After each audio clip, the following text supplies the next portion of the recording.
नमस्कार दोस्तों, स्वागत है आपका मनी मित्र इंडिया ऑफिशियल में। आज हम डिस्कस करेंगे अगर अबाउट दी टैक्स रिफंड। अगर आपने आईटीआर फाइल किया है, रिफंड नहीं मिला है। दोस्तों, लाखों लोगों का रिफंड हर साल कुछ दिनों से लेकर कुछ महीनों तक अटक जाता है, लेकिन अच्छी बात यह है कि अधिकांश मामलों में इसका कारण बहुत छोटा होता है। आज की इस वीडियो में मैं बताऊंगा रिफंड क्यों रुकता है, किन गलतियों से बचना चाहिए, रिफंड का स्टेटस कैसे चेक करते हैं और अगर रिफंड नहीं आ रहा तो उसके लिए क्या करेंगे। करंटली गवर्नमेंट ने कितना रिफंड प्रोसेस कर दिया है, कितनों का रिफंड पेंडिंग है, सारी डिटेल इस वीडियो के माध्यम से समझेंगे। सो आप कृपया वीडियो को एंड तक देखिएगा। पहले बात करते हैं कि टोटल आईटीआर फाइल कितना हुआ।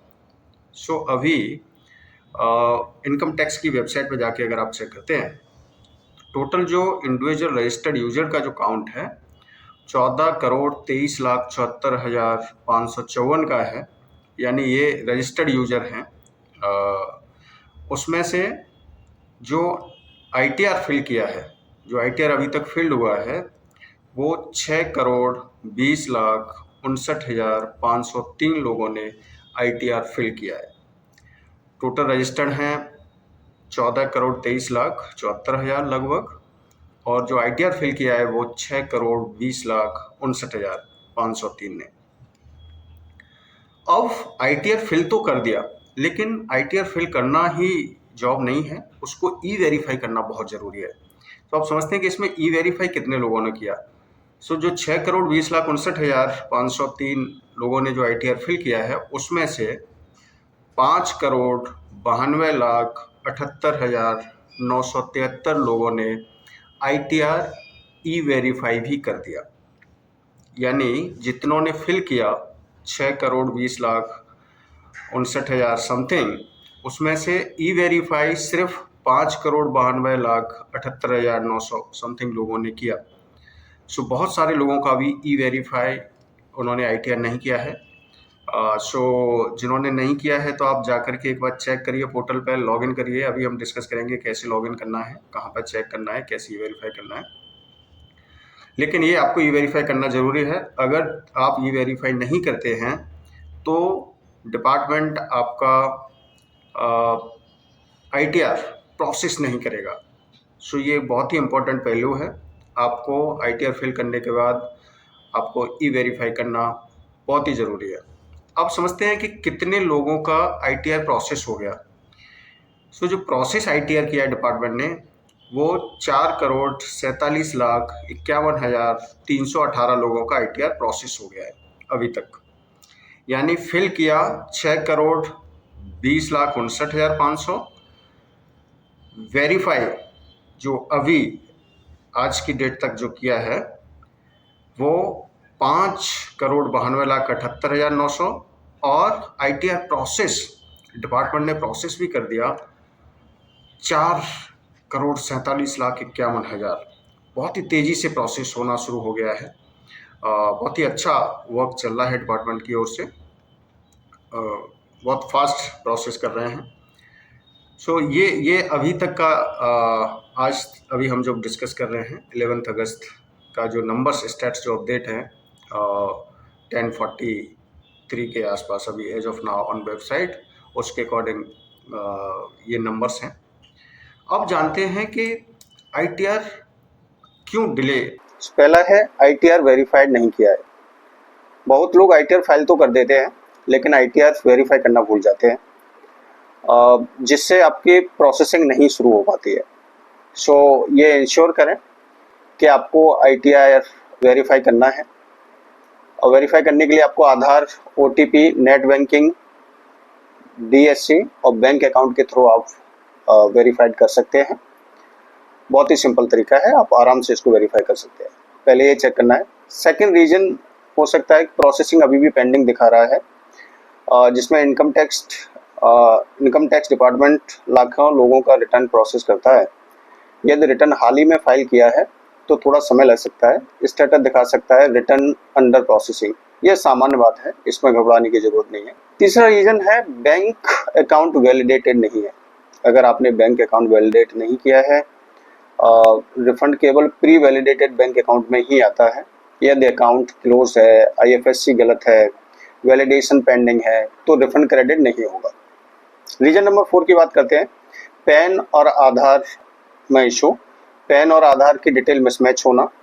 पैन में कुछ और डिटेल आ रही है, आधार में कुछ और डिटेल है, आपका नाम मैच नहीं कर रहा। सो ये चीज़ें भी आपको इम्पैक्ट कर सकती हैं, रीजन हो सकता है। सो ये चेक करें कि आपका आधार और पैन कार्ड की डिटेल मैच हो रही है कि नहीं। सो रीजन 5 है टीडीएस या फॉर्म 26 एएस और एआईएस मिसमैच। यदि आपने ज़्यादा रिफंड क्लेम किया है लेकिन एम्प्लॉयर द्वारा टीडीएस नहीं जमा किया, या फिर एआईएस और 26 एएस के डेटा अलग अलग हैं, एआईएस और 26 एएस में डेटा अलग अलग है, तो रिटर्न मैनुअल वेरिफिकेशन में जा सकता है और इसमें आपको टाइम लग सकता है। रीजन नंबर 6 पर बात करते हैं, डिफेक्टिव रिटर्न सेक्शन 139(9), जिसमें डिपार्टमेंट आपको नोटिस भेज सकता है कि रिटर्न में कुछ जानकारियां मिसिंग हैं। यदि समय पर रिस्पॉन्स नहीं दिया तो रिफंड होल्ड हो सकता है। सो ये चेक करें, अगर कोई नोटिस आया है तो उसको चेक करें और वेरीफाई करें। Reason number 7, notice received but ignored. यदि आपको कोई नोटिस आया है सेक्शन 143(2) या 142(1) या अन्य नोटिस आया है और आपने रिप्लाई नहीं दिया है, तो रिफंड रुक सकता है। सो प्लीज चेक करते रहिए टाइम टू टाइम। अगर कोई नोटिस है इनकम टैक्स डिपार्टमेंट की तरफ से तो उस पर रिप्लाई करिए। रीजन नंबर 8 पे बात करते हैं, आउटस्टैंडिंग टैक्स डिमांड। यदि पिछले वर्षों का कोई टैक्स डिमांड पेंडिंग है तो डिपार्टमेंट रिफंड एडजस्ट कर सकता है। कई बार पूरा रिफंड एडजस्ट हो जाता है। सो ये भी एक रीजन हो सकता है। रीजन नंबर 9 पे बात करते हैं, हाई वैल्यू ट्रांजैक्शंस। यदि रिटर्न में बड़ी income, high value investment, property transaction और शेयर ट्रेडिंग दिखाई गई है तो डिपार्टमेंट अतिरिक्त वेरिफिकेशन कर सकता है। सो उसमें टाइम लगता है, सो इसके लिए आप निश्चिंत रहें। रीजन नंबर 10, टेक्निकल या सिस्टम डिले। कई बार पीक फिलिंग सीजन है, सिस्टम अपग्रेड हो रहा है या हैवी प्रोसेसिंग लोड की वजह से भी रिफंड डिले हो सकता है। हो सकता है आपकी कुछ इंपॉर्टेंट इन्फॉर्मेशन जो आपको चेक करनी हो वो आपने नहीं चेक करी है, बहुत ही ज़रूरी है। आप पहले ज़रूर चेक करें कि आपका जो बैंक अकाउंट जो आपका अपडेटेड है वो वेरीफाइड है या नहीं, आईएफएससी कोड उसमें सही डला है या नहीं, आप चेक करें। इसके लिए आपको इनकम टैक्स वेबसाइट पे अपना लॉगिन यूज़र नेम पासवर्ड डाल के लॉगिन करना है। जैसे ही आप लॉगिन करते हैं, लॉगिन करने के बाद आपको डैशबोर्ड पर क्लिक करना है। डैशबोर्ड पर क्लिक करके आप इनकम टैक्स रिटर्न्स पे फाइल रिटर्न्स पे आप क्लिक करेंगे। व्यू फाइल रिटर्न पे जैसे ही आप क्लिक करेंगे तो आपको अभी करंट स्टेटस, जो आपका करंट स्टेटस है आईटीआर का, वो आपको पता चलेगा कि आपने आईटीआर कब फिल किया, आपका वेरीफाई पेंडिंग है, ई वेरिफिकेशन पेंडिंग है या नहीं, और अभी करंट स्टेटस क्या है। ई वेरीफाई अगर कर दिया तो सक्सेसफुल हो गया है। तो यहाँ पर आप चेक कर सकते हैं कि आपने फिल कब किया, ई वेरीफाइड कब हुआ आपका, एंड अभी करंट का स्टेटस क्या है। और जैसे आप अगर डैशबोर्ड पर क्लिक करते हैं तो वहाँ जा कर के आपको बैंक की डिटेल्स, आप जैसे अपडेट बैंक अकाउंट की डिटेल पर अगर आप जाएंगे तो वहाँ पर अपना बैंक अकाउंट की डिटेल वेरीफाई करें, चेक करें कि आपका बैंक अकाउंट का डिटेल सही अपडेटेड है या नहीं। डैशबोर्ड पर जाके लेफ्ट हैंड साइड पर आपको दिखाई देगा जिसमें आपका करंट कॉन्टैक्ट डिटेल क्या है, बैंक अकाउंट अपडेट पर जैसे आप क्लिक करेंगे तो आपका करंट बैंक का क्या डिटेल है, वैलिडेटेड है, वो वैलिडेट आपका ग्रीन में टिक होकर के आना चाहिए। And most important, eligible for refund, nominate for refund पर आप क्लिक करेंगे, उसको ऑन होना चाहिए। सो आपका रिफंड आपके बैंक अकाउंट में क्रेडिट हो। सो गाइस, ये अभी करंट स्टेटस है, आप कंटिन्यू चेक करते रहिए। वेबसाइट पर जाके आप कंटिन्यूस चेक कर सकते हैं, इनकम टैक्स की वेबसाइट पर जाके, कि आपका करंट स्टेटस क्या है।